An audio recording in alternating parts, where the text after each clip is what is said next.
You're listening to Lifted You Weight Loss with Annie Jensen, Season 2, Episode 9, Stuck in the Middle. Hello, darling. I'm Annie, and I'm here to connect with you. I know we understand each other. We show up, we live hard, and you and I do all of it, carrying the same burden. But here is the most beautiful truth that I've learned over years of struggling with my weight. We do not have to live with this burden. So come with me because you are not alone in this. I'm ready to share everything. My story, my friendship, and every piece of value I've gathered along the way. My purpose is to lift you as you move forward on your own path to light, loving, and lasting weight loss and build something that finally works for you. Darling, there is a life waiting for you on the other side of this process. So let's ease this burden. Let's build what's already within you. Together we'll create a lighter, lifted you.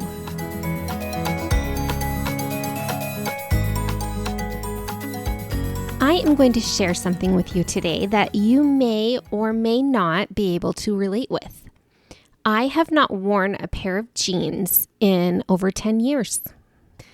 It's true. I remember wearing a pair in dental hygiene school. I graduated in 2015 and I wore a pair like 1 or 2 times and they were not comfortable. And so I didn't wear them again. And I truly do not believe I have worn some since. When I think back to the time of my life where I was wearing them consistently was after I had lost weight after my 3rd baby. So that was like 2012, maybe into 2013. Maybe 2014, I'm not sure. But that is a long time. And is that a little hard for me to share? Yes. But it's hard for all the reasons that I don't want to care about. And so I know that. And so I'm sharing that with you today to illustrate a way that I am stuck in the middle. I'm stuck in my own middle. I have come a long ways, but I still have a ways to go. Do I want to wear jeans in my life? Yes, I do. Could I right now? Yes, but I don't think I would like them. I wouldn't like the way they fit. So I have worked around it and found ways to feel cute and comfortable in other clothes. So that's what we're going to talk about today. We're in the middle of our Season 2 transformation, and right now we are in the I can keep going part of that transformation where we have made progress at the beginning and we still have a ways to go in our future. Now, do I think about the fact that I haven't worn jeans in over a decade every day? No, I don't think about it. Once in a while it'll come to me, but as I was thinking about this episode, it certainly came to me and I thought, yes, that is a place where I am stuck in my own middle.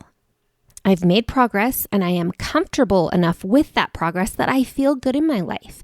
But there are still areas where I need to improve, where I know I can improve, and I haven't gotten there quite yet. So my darling, will you think for just a little minute here, where might you be stuck in your middle? Where are you sitting right now in between having made some progress and knowing you have some more to make? Being able to feel comfortable and cute in jeans is a perfect example for myself of where I am stuck in my own middle.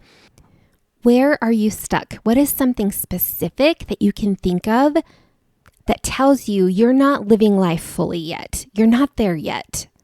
What are you doing or not doing or seeing or not seeing or being or not being that tells you you're just not quite there yet? How do you know for yourself that you're not quite there yet?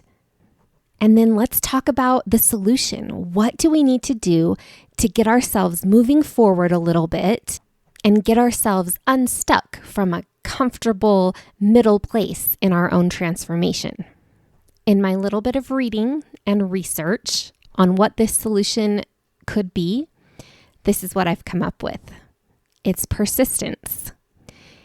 It's making sure we have some personal clarity, we have focus, We find some sort of discomfort, personal discomfort that we know we can handle, and then we persist forward. Is that the word that you wanted to hear? It's not the word I want to hear. I get tired of that word and that idea. However, it doesn't have to be yucky, stinky persistence. It can be incremental. It can be 1% better persistence. Your persistence can look like small baby steps, and it will still move you through that sticky middle. And during my thinking about persistence, the thought came to me that we kind of forget about it sometimes. At least I do. I do not remind myself to be intentionally persistent. I may do it in certain things of my life because it's become habitual, but I don't wake up thinking, what should I be persistent about today? So persistence can simply be forgotten about, certainly underrated, yet it's so powerful. Every human being can do it regardless of education, talent, opportunity. Every human has the ability to persist, to persevere, to keep going in their own life, whatever that looks like for them. I'm going to read this quote to you by Calvin Coolidge because it takes the power out of whatever hands you feel you have been dealt in your life, and it puts the power in your own hands. Okay? This quote reminds you that you have your own power. Calvin Coolidge says, "Nothing in this world can take the place of persistence. Talent will not. Nothing is more common than unsuccessful people with talent. Genius will not. Unrewarded genius is almost a proverb. Education will not. The world is full of educated derelicts. Persistence and determination are alone omnipotent. The slogan, 'Press on,' has solved and will always solve the problems of the human race."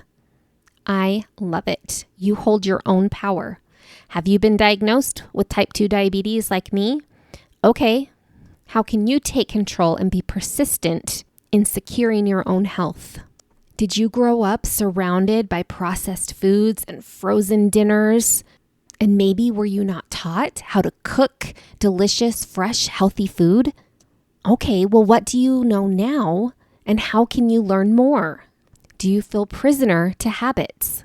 I certainly understand how that feels. But are you going to choose to make yourself a victim in your own situation? Or are you going to take that power, take that control, and do what you need to do for yourself to change it? The slogan, "Press on," has solved and will always solve the problems of the human race. You keep going, my darling. You keep going. Move through your mushy middle. And I say mushy because it's often comfortable, it's easy to get stuck there, and it's not solid in supporting you. The middle is not the end. It's not the best.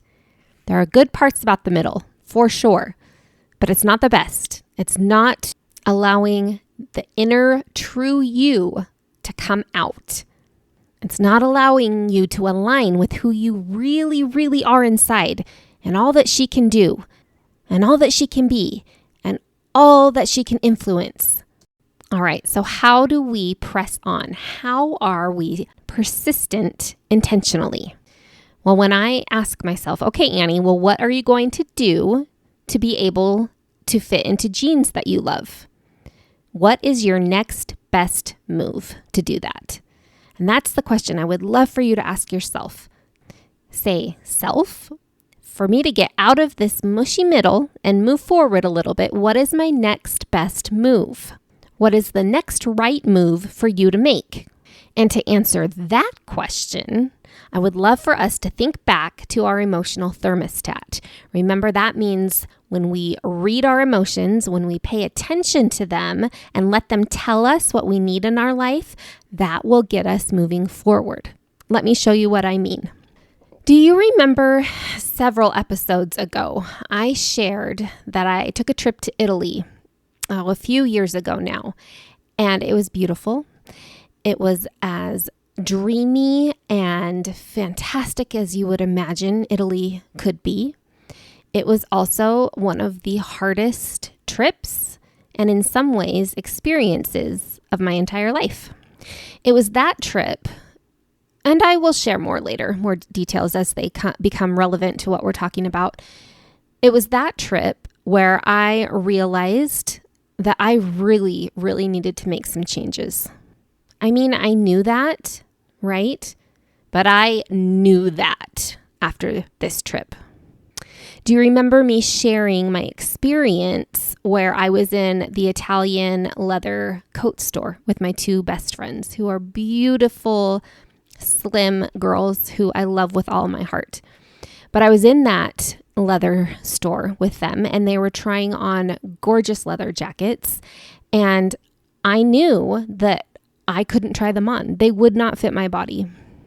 So while they were trying on their to die for leather jackets, I left the store and I walked around the outdoor market in Florence and I cried.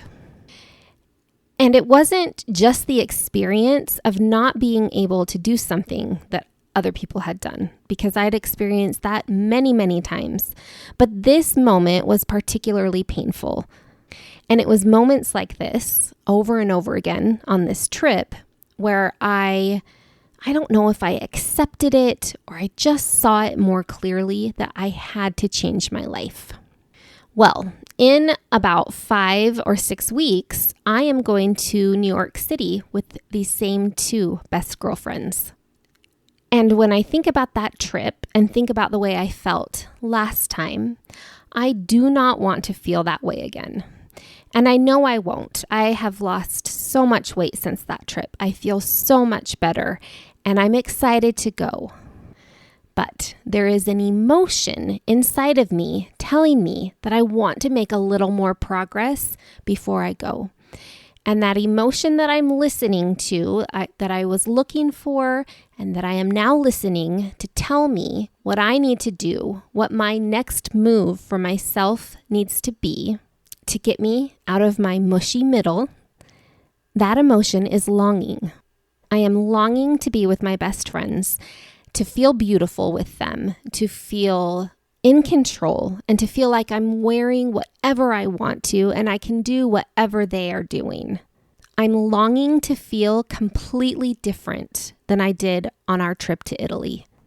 My emotions are telling me that I need to feel better. I need to have a better experience, almost a redeeming experience with them. So I'm going to listen to that and I'm going to think about what would be a good next move for me to make that happen in 6 weeks. And I'm very close. I have been losing a little bit of weight each week. I'm making good progress. So what I need to do is just to keep going until this trip. So what is the next best move for me right now is to keep doing what I've been doing, but to lock in even more, to laser focus even more, to make sure I'm getting up and moving my body a little bit, to make sure I'm drinking water, and that any urges I have to snack or eat sugar or things that aren't helpful don't have an authoritative say in my life. So for me, moving through my mushy middle looks like finding some discomfort that I can handle and opening my arms to it. For me, it always looks like using my time a little bit better, a little more intentionally, a little more effectively. So what might your emotions be telling you about what your next move could be? What are you looking forward to once you get through some of your own mushy middle? What do you want that still requires some effort from you? And what can you do to make it happen?